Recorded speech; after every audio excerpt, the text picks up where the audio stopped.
পশ্চিমবাংলা সরকার কিছুগুলো নতুন নিয়ম চালু করেছে, সেই নিয়মগুলো শুনে নেন। কেউ যদি গরু দিতে চায় কোরবানি, তাহলে তাকে পারমিশন নিতে হবে। সামনে ঈদুজ্জোহা আছে, কোরবানির ঈদ। সেই ঈদে কেউ যদি গরু দিতে চায় কোরবানি, তাহলে তাকে পারমিশন নিতে হবে। আমি সেটা প্রতিটা মসজিদের ইমাম সাহেব এন্ড মুয়াজ্জিন যে আছে, আমি এটা পৌঁছে দিয়েছি।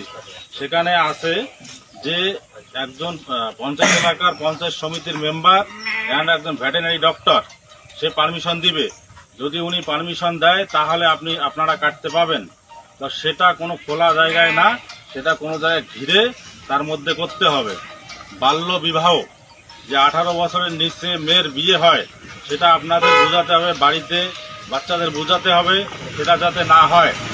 আর একটা যেটা হচ্ছে হেলমেট ছাড়া বাইক বের করবেন না।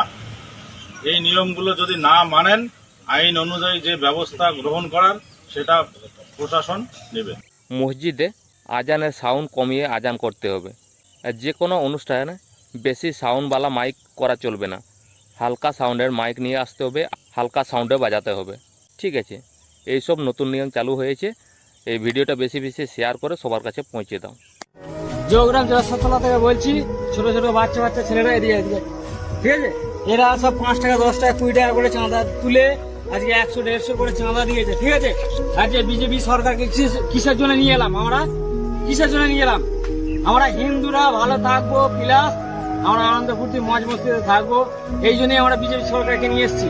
তা আজকে আমার 30-40 হাজার টাকা খরচা, 30-40 হাজার টাকা খরচা করে যে মাইক সেট নিয়ে এলো।